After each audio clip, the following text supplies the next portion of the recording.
So I begin my presentation by acknowledging that we are on the ancestral territories and unceded land of the Coast Salish peoples of the Tsleil-Waututh, Squamish, Musqueam, and other nations who are some federally recognized and others who are not. And my name is Rose Stiffarm. I'm born and raised in Duwamish Territory, or Seattle, Washington. And I am of mixed ancestry. I am Siksika, Blackfoot, Sartlip, Cowichan, Grovant, Assiniboine, Sioux, French, and Scottish. And I kind of lead my whole presentation with whoever controls the media controls the mind, and that's by John Morrison. So one thing that I really looked into is cultural hegemony and how the material production leads into the mental production, and how indigenous identity is constantly questioned. Mixedness is not good, and it opposes traditional beliefs. It creates an otherness. And culture supports class structures of disempowerment the way it currently is by creating an alienation from your society, self, and work. And I think that Potlatch was targeted because it is a class structure system. And I think that a lot of us are all within the cave, and we don't rise up because they don't know that we're slaves. And right now, like, our social being is formed from a false consciousness. And the basis on which technology is gaining power over society is the power of those whose economic position in society is the strongest. I'd like to go back to another quote. Man no longer knows what reality is, hence film must serve for the redemption of physical reality. So there's kind of like you need to be able to project what you'd like to see into real, like making it real. And right now, like, there's a lot of things going on, such as a lot of black people who are being targeted by the police, but also there's a lot of other people of color who are also being targeted. And I'd like to draw back to a quote from Langston Hughes: "Negro, humble, meek, and kind, be wary the day he changes his mind." And I think that's like a lot of the protests that are going on right now are kind of talking about. Like, it's just kind of like they're not just going to take it anymore. Like, it's like we can't breathe is like it started a hashtag, like I can't breathe were famous last words, and now it's we can't breathe. So there's a current movement going on, and I see it happening in terms of like what people are presenting in the images. And I think that recognition is a big part of that. There's a collective loss of identity, and that creates a nostalgia for an imagined past. And something that has happened within First Nations cinema is there's a difficulty with representation. If it's too literal, it's educational. If it's too broad, it's garbage. There's a lot of films that are done by First Nations artists, and like they're thrown into the experimental category, and it's because like we're kind of still trying to like figure out who we are, because a lot of our identity has been attacked, and like because of that attack on our identity, we're trying to figure out like what we are, like who we are and how we can relate to each other. And that's something that you can see with our current films. We started with the Hollywood Western, and then that led to the Northwoods melodrama, and then that led into documentaries. Some of them were staged and posed as real, and then that leads us into like where the contemporary trauma and historical drama, and that was kind of like the main idea for a lot of like films within the past couple decades. And now we're kind of leading into the magical. If you ever hear of First Nations stories, the magic exists in here, in the now, with us, in this world. And what a lot of new wave auteur filmmakers are coming up with is bringing in that magical into the traditional narrative and kind of changing the form. There's also an act structure that I notice a difference in. I noticed that in the traditional act structure, it's a 3-act, and 3 is a really Anglo number.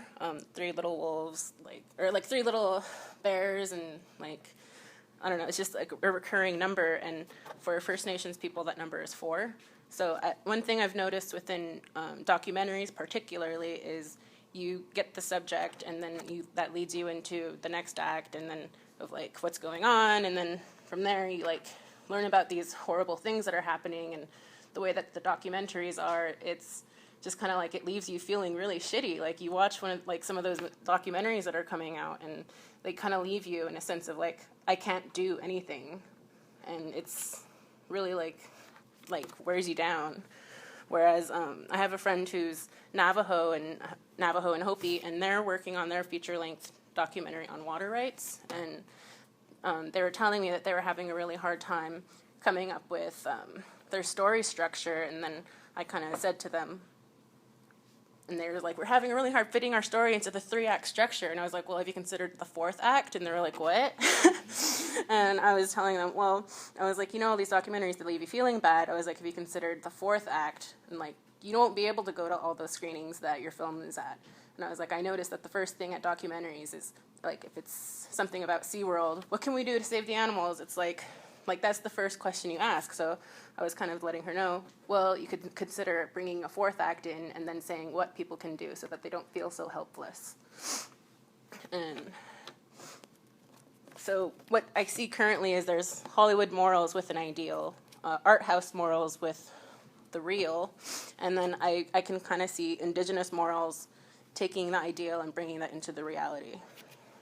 And Tarkovsky says cinema has the ability to relay messages, but also make money as entertainment. And for First Nations people, I know that there's a lot of people who don't think about the money. Like, they're making their films, and they don't care if they ever make anything off of it. What they're more interested in is the message and like, uplifting of people and an accurate representation, because, like, that's not what Hollywood has been doing for us, is representing us appropriately. And Benjamin claimed history had not hitherto been written by the victor, not the victim. So that's kind of like what we're bringing into what we're presenting now, is just that, like, we're kind of tired of being presented as the victim, and like we want to be presented essentially like truly the way that we are. So something that I've noticed within my own life is a feeling of oppressiveness, and that has essentially led to a dissolution of persona and in this state of uncertainty, and like I feel a lot of angst, and it's something that I've noticed within myself. And because if you feel your emotions, you can't, like, you're immediately discredited.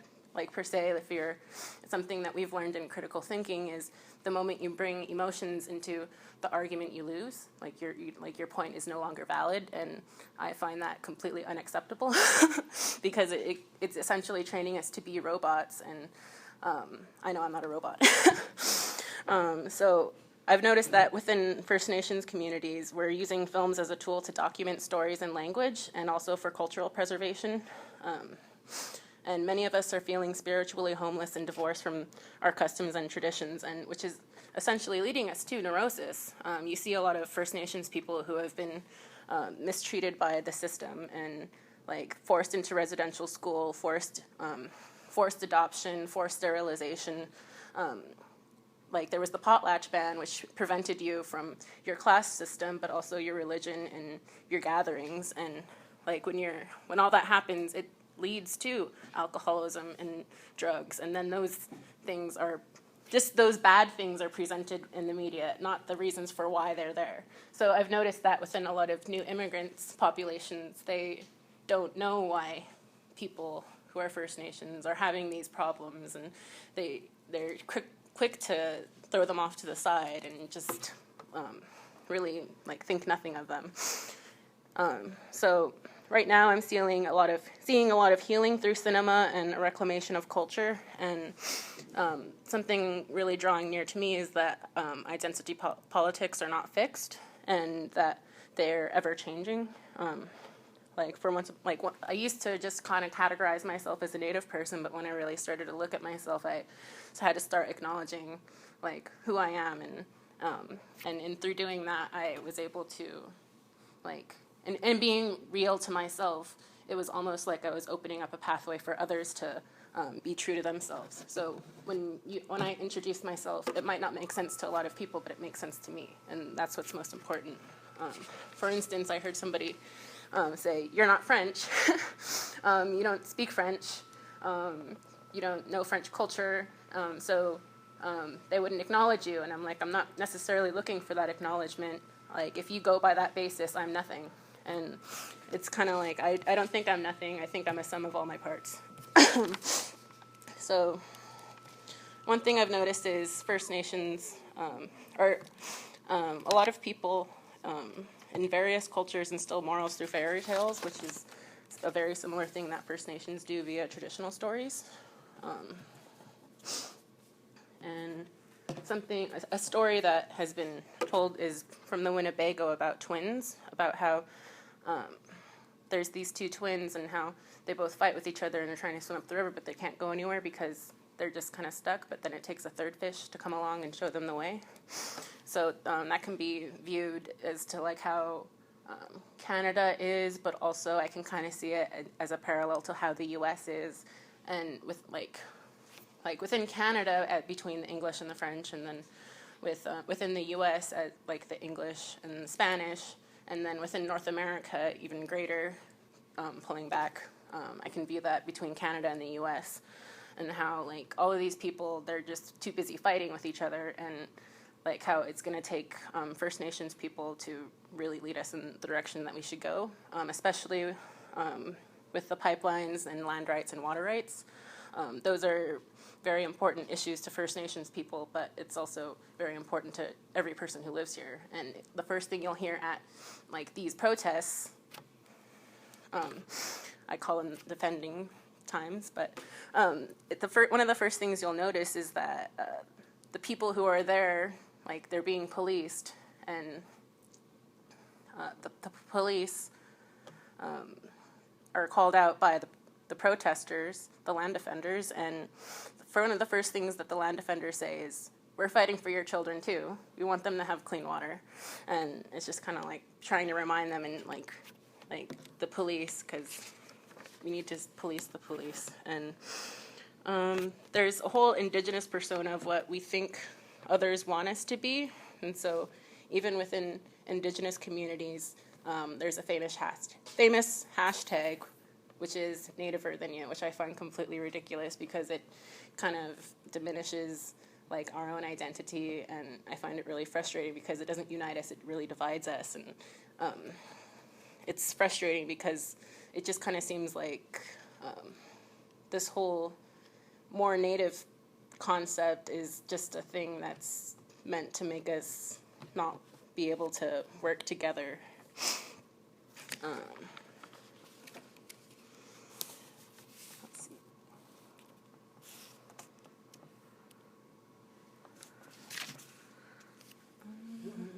Oh, okay.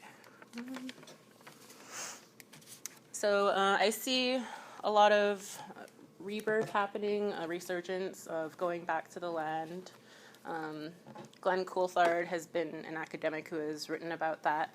And I see a lot of filmmakers who are trying to wake people up. I have a friend, Maya Tailfeather, she directed a short film that was talking about fracking, and she's just trying to wake people up that it's not good. And traditionally within the potlatch cultures, artists would give themselves back to their community, and like within our current society, the mainstream society, it's really looked down upon to be an artist, or at least like an unrecognized artist. Like it's another thing to be like a famous director, but I think that if you tell a lot of people you're some sort of artist, like it's almost immediately like you're putting yourself down in a way. Like you don't like it's not something admirable. Like we're kind of like being told that science is the way to go, whereas I see that there must be a balance between the two, and how the body is a mechanism for science, art is the soul, and that's kind of a reading drawing from world cinema. And I think that when we create our films in the future, we must raise our children with feminist ideas and create role models within the media that can inspire us and who have dimensions and multiple dimensions to them and a lot of substance. And it's up to us to have this praxis as auteurs and grow in depth and vision. But I think that it's not enough for just one person to be doing this, that there's got to be a lot of people who are working together towards this. And I think film must challenge traditions to become relevant. And in order to move into the future, we must balance our traditional teachings and think about our future generations and the type of world we want them to live in.